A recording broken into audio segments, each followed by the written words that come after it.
जय हिंद दोस्तों, स्वागत है आपका हमारे चैनल लेटेस्ट लर्न फार्मेसी में। हम पढ़ रहे हैं फार्मास्यूटिकल ऑर्गेनिक केमिस्ट्री थर्ड, जिसमें आज का हमारा टॉपिक होगा वो होगा एब्सोल्यूट कन्फिग्रेशन में आर एंड एस सिस्टम। तो पिछली वीडियो में हमने डीएल सिस्टम के बारे में पढ़ लिया था और उसके एग्जांपल्स भी देख लेते हैं और कैसे फाइंड आउट करते हैं कि कौन सा डेस्ट्रो है कौन सा लीवो है। लेकिन वहां पे कुछ हमारे उसके डिसएडवांटेज आ गए थे, एक्सेप्शन आ गए थे, जिसके वजह से वो जो डीएल सिस्टम का रूल था वो हर एक मॉलिक्यूल के स्ट्रक्चर में या कंपाउंड के स्ट्रक्चर में फॉलो नहीं किया जा सकता था। इसीलिए उसको फर्दर मॉडिफाइड करके एक नए सिस्टम का निर्माण हुआ, जिसको बोलते हैं आर एंड एस सिस्टम। आर का मतलब होता है रेक्टिस। रेक्टस जो होता है वो एक ग्रीक वर्ड है और ग्रीक वर्ड है रेक्टस, और रेक्टस का इंग्लिश में मतलब होता है राइट, और राइट का इंग्लिश में मतलब होता है कि दायां।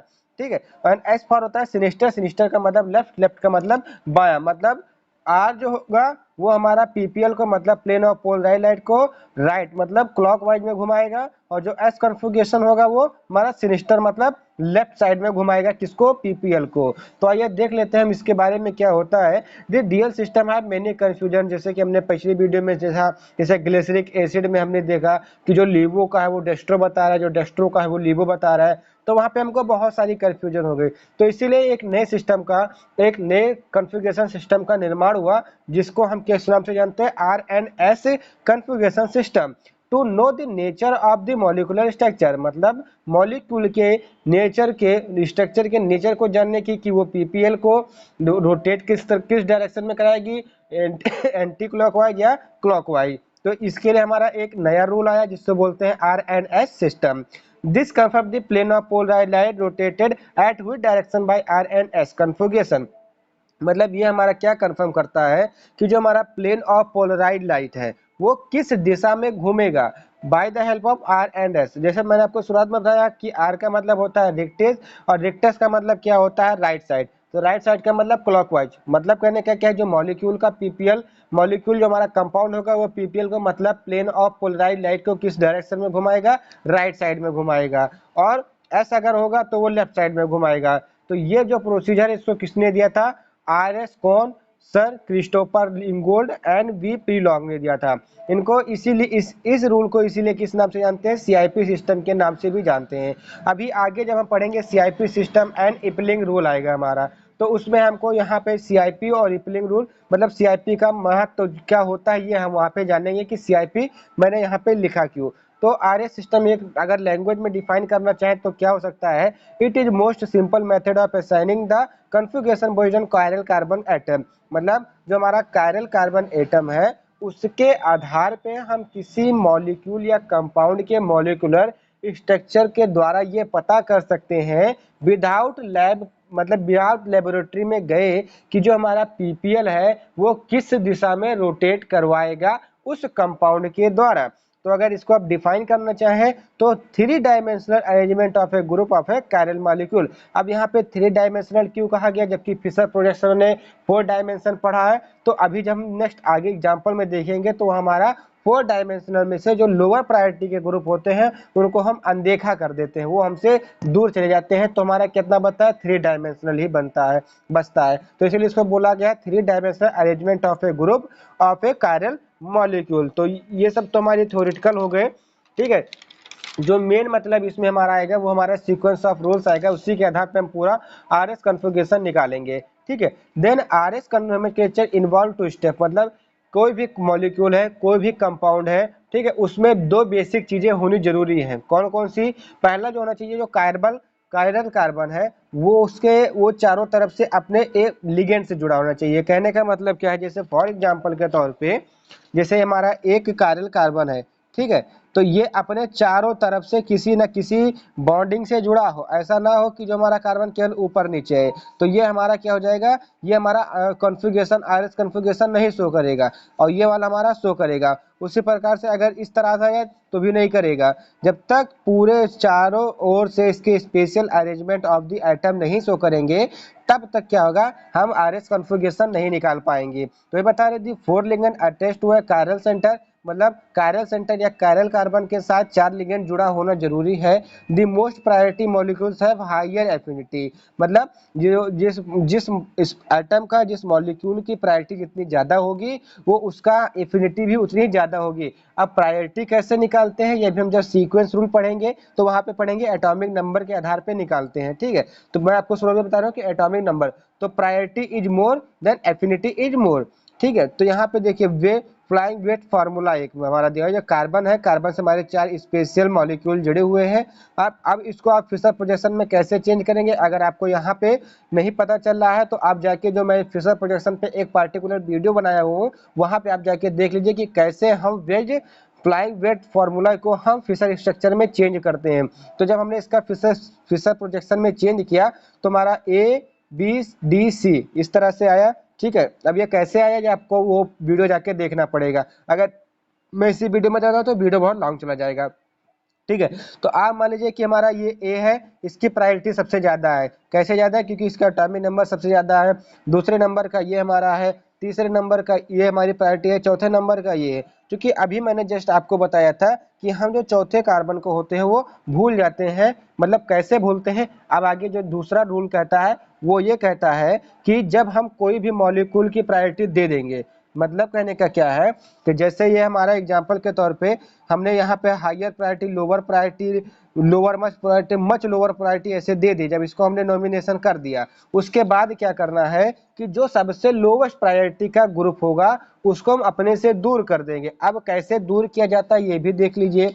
जैसे फॉर एग्जाम्पल के रूप पे ये कार्बन है, ये आपका हायर प्रायोरिटी का है, ये सेकेंडरी प्रायोरिटी का है, ये टर्जरी प्रायोरिटी का है, और ये सबसे कम प्रायोरिटी का है। तो अब आपको क्या करना है कि इसको आप कैसे अपने से दूर करेंगे।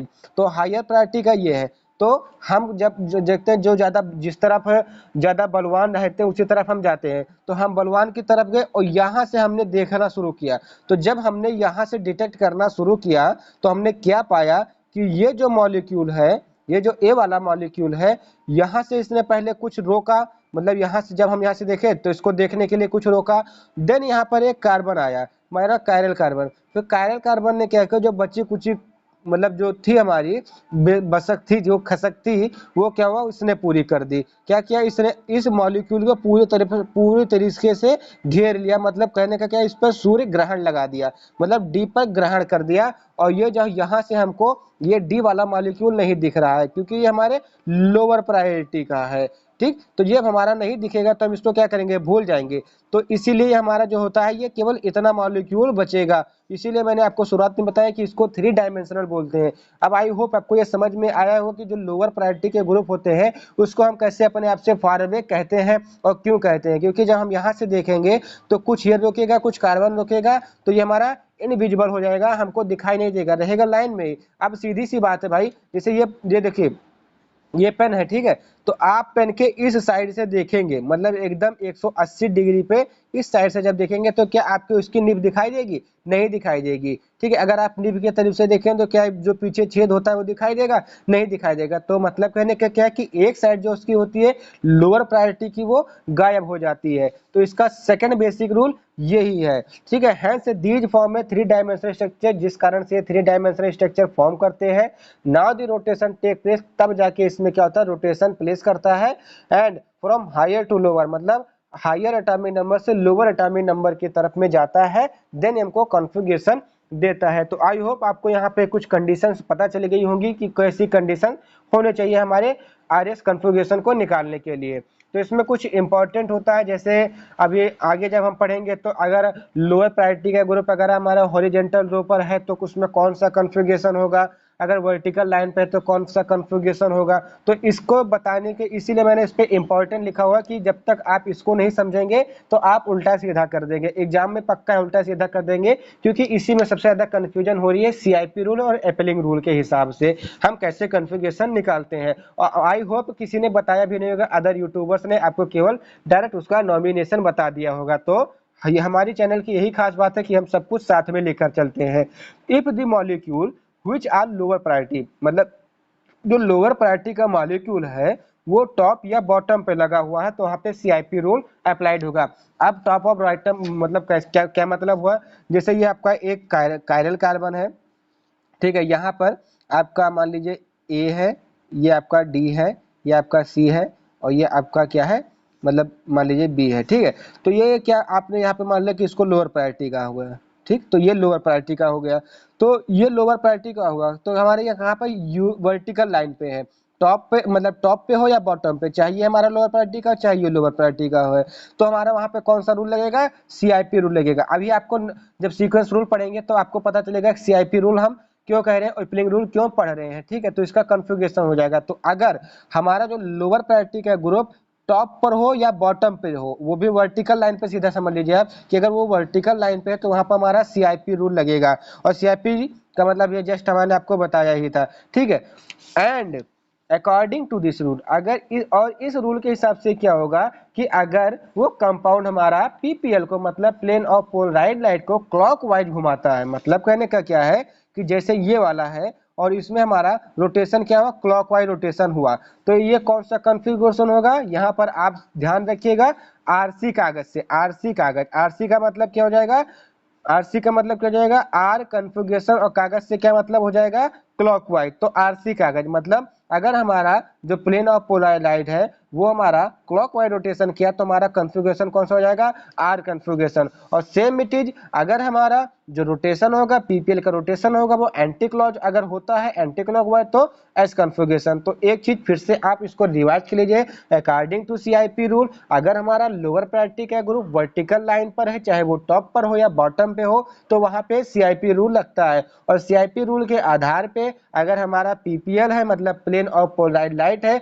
वो क्लॉकवाइज रोटेशन देता है तो वहां पे RS कन्फिग्रेशन होता है, R कन्फिग्रेशन होता है, और अगर रोटेशन उसकी एंटी क्लॉकवाइज होती है तो वो S कन्फिग्रेशन होता है। अब इपरिंग रूल में इसी का सेम उल्टा हो जाता है, इसमें इसके अनुसार क्या होता है कि अगर लोअर प्रायोरिटी का कोई ग्रुप, ठीक है, जैसे BCDA है, तो ठीक है, तो अगर ये मान लीजिए लोअर प्रायोरिटी का आपके ग्रुप है, तो अगर लोअर प्रायोरिटी का ग्रुप हॉरिजेंटल रो पर है हमारा, मतलब इस रो पर है, चाहे वो ये लोअर प्रायोरिटी का हो चाहे ये लोअर प्रायोरिटी का, उससे नहीं मतलब, लेकिन वो क्या चाहिए हमारे हाई मतलब हमारे यहाँ पर हॉरिजेंटल रो पर होने चाहिए ना कि वर्टिकल पे।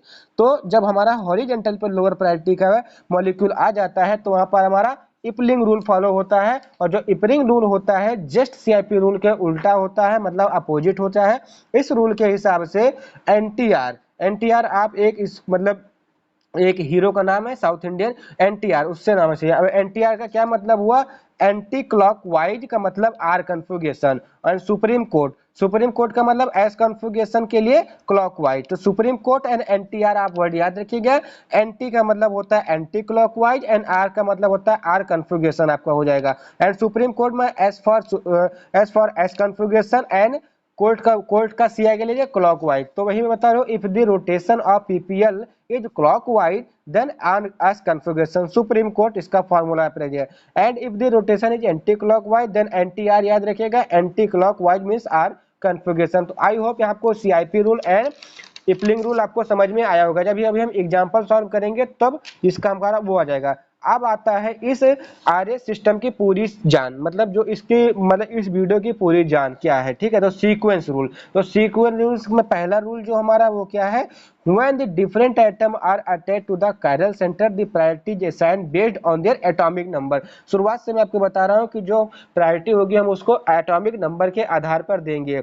कब आधार पर देंगे, जब उस कायरल कार्बन के चारों अरेंजमेंट स्पेशल अरेंजमेंट पे हमारे एटम लगे होंगे, तो जिसकी जितनी ज्यादा प्रायोरिटी, जितना ज्यादा एटॉमिक नंबर होगा उसको उतनी ज्यादा प्रायोरिटी मिलेगी। तो higher atomic number equal to higher priority. अब यहाँ पे देख लेते हैं, अब एग्जांपल के तौर पे यहाँ पे देख लेते हैं कैसे लोअर प्रायोरिटी मिली कैसे हायर प्रायोरिटी मिली, ठीक है। तो ये मान लीजिए कि आपका एक मतलब मान लीजिए मॉलिक्यूलर स्ट्रक्चर है, फिशर प्रोडक्शन है, तो ये आपका कायरल कार्बन से एक आयोडीन जुड़ा हुआ है, एक हाइड्रोजन जुड़ा हुआ है, एक क्लोरीन जुड़ा हुआ है, एक SO3H जुड़ा हुआ है। तो ठीक है, तो यहाँ पे आप सबसे पहले ये देखिए कि इसका सबका आप एक काम कीजिए एटॉमिक नंबर लिख लीजिए। तो आयोडीन का 53 होता है, सल्फर का 15 होता है, क्लोरीन का 17 होता है, हाइड्रोजन का एक एटॉमिक नंबर होता है। अब इसमें सबसे हाईयर एटॉमिक नंबर कौन सा है, 53। तो सबसे हायर प्रायोरिटी का ग्रुप कौन सा हुआ हमारा, आयोडीन हुआ। ठीक, तो आयोडीन के हमको क्या कौन सी प्रायोरिटी मिल गई, हमारी हायर प्रायोरिटी मिल गई।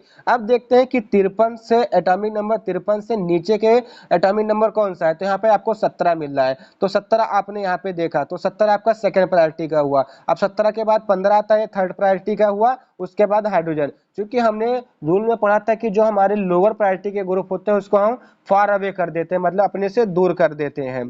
तो अब यहाँ पे बात आती है, देखिए सीआईपी रूल लगेगा, क्यों लगेगा, क्योंकि जो हाइड्रोजन है वो हमारा वर्टिकल लाइन पे टॉप या बॉटम पे होना चाहिए। अगर लोअर प्रायोरिटी का ग्रुप हमारा टॉप पर होता है या बॉटम पे होता है, वो भी वर्टिकल लाइन में, तो हमारा सीआईपी रूल लगता है। और सीआईपी रूल के हिसाब से अगर हमारा क्लॉकवाइज है तो R configuration, and anti clockwise है तो एस कन्फिगरेशन हमारा वहां पे देखने को मिलता है। अब इसमें कन्फिगरेशन कैसे हुआ, जैसे कि हमने जो रूल फर्स्ट पढ़ा था उसके हिसाब से हायर टू लोअर की तरफ चलता है। अब चूंकि हमको हाइड्रोजन हमने भूल गए, ये हमसे दूर हो गया, तो हमारा कितना इतना ही 3 डायमेंशनल स्ट्रक्चर बता।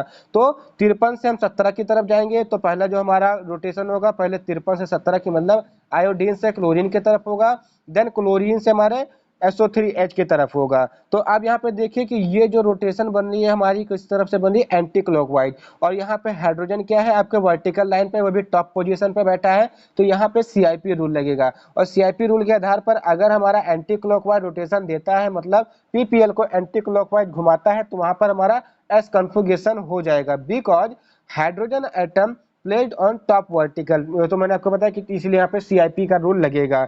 और अगर ये एंटी क्लॉकवाइज होता तो यहाँ पे आपका क्या होता है, एस कन्फिगरेशन शो होता है, मतलब यहाँ पे एंटी क्लॉकवाइज घूम रहा है इसलिए यहाँ पे एस कन्फिगरेशन शो होगा। अब इसी का अगर हम सेकंड एग्जांपल देख लें एंटी क्लॉकवाइज का, तो आप इसमें क्या करिए कि आपने क्या किया कि जो हाइड्रोजन एटम ऊपर बैठा हुआ था आपने उसको यहाँ पे लाकर बैठा दिया, कहाँ पे, हॉरिजेंटल रो पे। अब हॉरिजेंटल रो पे आने के कारण यहाँ पे कौन सा रूल लगेगा, इपलिंग का रूल लगेगा। क्योंकि मैंने आपको शुरुआत से बताता जा रहा हूँ कि अगर कोई भी लोअर प्रायोरिटी का ग्रुप हमारा टॉप या बॉटम वो भी वर्टिकल लाइन पे बैठा है तो वहाँ पे सीआईपी रूल लगेगा, अगर हॉरिजेंटल रूल पे बैठा है तो वहाँ पे इपलिंग रूल लगेगा। और इपलिंग रूल के आधार पे एंटी क्लॉकवाइज अगर रोटेशन होती है तो एनटीआर, एनटीआर का मतलब एंटी, मतलब एंटी क्लॉकवाइज, आर का मतलब आर कन्फिगरेशन। तो यहाँ पर आप देख सकते हैं केवल मॉलिक्यूल का मैंने रीअरेंजमेंट कर दिया है, हाइड्रोजन को मैंने हॉरिजॉन्टल रो पे ला दिया है, बाकी सेम इट इज वही है। तो आयोडीन हमारा वर्टिकल लाइन पर आ गया, तो प्रायोरिटी इसकी सबसे ज्यादा हो गई, देन इसकी प्रायोरिटी, देन इसकी प्रायोरिटी। तो ये हमको इसको भूलना पड़ेगा, इसको हमने भूल गए। देन इसका हमारे रोटेशन कराएंगे तो आपका क्या है, एंटी क्लॉकवाइज। और चूंकि हम जानते हैं कि एपलिंग रूल में एंटी क्लॉकवाइज का मतलब होता है आर कन्फिगरेशन, तो इसके हमारी कौन सी कन्फिगरेशन हो गई, आर कन्फिगरेशन आ गई। अब एग्जांपल 3, जैसे अब वहां पे आपको हाइड्रोजन के हिसाब से बताया कि उस पर हाइड्रोजन का एटॉमिक नंबर 1 होता है, इसीलिए उसकी प्रायोरिटी लोअर दे दी गई। लेकिन अब बाय द वे नाइट्रोजन आ जाए, ऑक्सीजन आ जाए, कार्बन आ जाए, कोई भी एलिमेंट आ जाए, उससे नहीं मतलब है, बस आपको उसको एटॉमिक नंबर पता होना चाहिए। तो ये तीसरा एग्जाम्पल में देख लीजिए, ये कायरल कार्बन है, NH2 जुड़ा हुआ है, CH3 जुड़ा हुआ है, OH जुड़ा हुआ है, Br जुड़ा हुआ है। ठीक है, तो यहाँ पर आप देखेंगे कि Br का जो एटॉमिक नंबर होता है वो 35 होता है, ऑक्सीजन का 8 होता है, कार्बन का 6 होता है और नाइट्रोजन का 7 होता है। तो यहाँ पर हायर प्रायोरिटी का ग्रुप कौन सा गया हमारा, ब्रोमीन गया। तो प्रायोरिटी सबसे ज्यादा ब्रोमीन की हो गई। देन हमारा क्या है, 7 है, तो उसके बाद सॉरी 8 है, ऑक्सीजन के पास 8 है, तो 8 हुआ, 8 के बाद हमारा 7 आता है, 7 के बाद 6, तो हमारा लोअर प्रायोरिटी का ग्रुप क्या हुआ, CH3। अब चूंकि हमारा कहाँ है, हॉरिजॉन्टल रॉ पर है, हॉरिजॉन्टल रॉ पे होने के कारण यहाँ पे कौन सा रूल लगेगा, इपलिंग रूल लगेगा। तो ये जो हमारी रोटेशन होगी हायर टू लोअर जाएगी, 35 से 8, 8 से 7, तो ये किस साइड में घूमी, एंटी क्लॉकवाइज में। वो एंटी क्लॉकवाइज का क्या मतलब होता है, एनटीआर, एनटीआर का मतलब एंटी क्लॉकवाइज आर कन्फिगरेशन। तो इसी हिसाब से आप एग्जांपल वहां पे अपने नोट्स में डाउन कर लीजिएगा। आई होप आपको ये 3 एग्जांपल के माध्यम से मैंने आपको अच्छे से समझा दिया। देन आता है सेकंड रूल, जो मतलब सीक्वेंस ऑफ रूल है वो second, when isotopes are present, जैसे हाइड्रोजन के isotope 1s2 1s11 1h1 1s2 1s3, carbon 6 carbon 12 6 carbon 13 6 carbon 14 होता है। ठीक है, 15 oxygen 16, oh sorry 8 8 8 oxygen 16 8 oxygen 15 8 oxygen 17 होता है। ठीक है, तो अगर उस टाइप से आता है तो प्रायोरिटी कैसे रखते हैं हम, तो when isotopes are present priority is assigned based on the atomic mass. तो हम वहां पे एटॉमिक मास के आधार पर, जैसे 1h1 की जो एटॉमिक मास 1 है, 1h2 की एटॉमिक मास 2 है, तो 1h1 से बड़ा हुआ 1h2 और 1h2 से बड़ा हुआ 1h3, तो इस हिसाब से हम उस पर नेमिंग करते हैं। तो एग्जाम्पल के तौर पे 1H हमारा सबसे छोटा होगा, 2H हमारा उससे बड़ा होगा, फिर 3H, उसी प्रकार से कार्बन इसी हिसाब से लेंगे इंक्रीजिंग प्रायोरिटी के। अब एग्जांपल के तौर पे देख लीजिए, ये हमारा कायरल कार्बन है, यहाँ पर OH लगा हुआ है, यहाँ पे क्लोरीन है, यहाँ पे हाइड्रोजन, यहाँ पे ड्यूटीरियम है। तो आप यहाँ पे देखिए कि HO है तो ऑक्सीजन यहाँ पे लगा हुआ है तो 8 है, क्लोरीन 17, तो 17 की प्रायोरिटी ज्यादा हो जाएगी और ड्यूट्रियम की 2 होता है, ठीक है, 2 मतलब उसकी एटॉमिक मास 2 है, तो 17 से कहाँ पे जाएगी, 8 से, 8 पे जहाँ जाएगी हमारी 2 पर, तो chlorine to hydroxide ion to deuterium. तो ये किस साइड में घूम रहा है, क्लॉकवाइज में। अब चूंकि जो हमारा वो क्या है कि लोअर प्रायोरिटी का ग्रुप हमारा कहाँ पर है, वर्टिकल लाइन पे है, तो ये हमारा क्लॉकवाइज घूमे तो आर कन्फिगरेशन हो जाएगी। अब आता है हमारा रूल थर्ड। अब रूल थर्ड क्या कहता है, if the relative priority of the two group can not be determined by first rule. अगर जैसे वहां पे कोई दो लगे, जैसे एथाइल बेथाइल ग्रुप दोनों तरफ लगे हुए हैं, तो वहां पे कार्बन दोनों के साथ में पाया जा रहा है, तो आप किसको प्रायोरिटी देंगे, तो वहां पे जो पहला रूल होता है वो हमारा फेल हो जाता है। तो हम एक नया रूल लगाते हैं, वही हमारा तीसरा रूल है, this will be apply on another rule according to this rule the priority is determined by comparing next item in the group. मतलब उस आइटम से जो दूसरा आइटम जुड़ा हुआ है उसके आधार पे हम उसकी प्रायोरिटी देते हैं। आप कैसे देते हैं, आगे एग्जाम्पल के माध्यम से समझिए। जैसे एक सेक ब्यूटाइल क्लोराइड का स्ट्रक्चर है, ठीक है, कायरल कार्बन, हाइड्रोजन है, CH3Cl एंड CH2CH3। तो यहाँ पे Cl की तो प्रायोरिटी हमारी 17 है, मतलब 17 एटॉमिक नंबर, तो इसकी प्रायोरिटी सबसे ज्यादा हो जाएगी। हाइड्रोजन की 1 है, इसकी प्रायोरिटी सबसे कम। लेकिन अब इन दोनों में हमारा जो मैच है कि इसमें से कौन बाजी मारेगा, ये हमको देखना है। तो सबसे पहले आपको क्या करना है कि इस स्ट्रक्चर को ओपन कर लेना है। तो जब स्ट्रक्चर को आप ओपन करेंगे तो कुछ इस तरह से होगा, CH2CH3, मतलब ये क्या होगा, एथाइल अल्कोहल ग्रुप आपका लगा हुआ है और यहाँ पे CH3 लगा है। तो अब यहाँ पर आप देखिए कि इस वाले कार्बन से कितने हाइड्रोजन जुड़े हुए, एक दो हाइड्रोजन, तो मतलब एक मतलब इससे, इस वाले कार्बन से हमारा क्या जुड़ा हुआ है, एक हाइड्रोजन, दो हाइड्रोजन और एक कार्बन जुड़ा हुआ है। तो जब अब इसका एटॉमिक नंबर कैलकुलेट करेंगे तो कितना हो जाएगा, 2 और 6 6 12, 14 हो जाएगा हमारा, कितना, 14 हो गया। और वहीं पर आप यहाँ पे देख ले कि जो ये कार्बन है वो केवल 3 और हाइड्रोजन से जुड़ा हुआ है, मतलब C plus H plus H plus H, तो 6 प्लस 3 9 बराबर, 6 प्लस 3 इक्वल टू 9।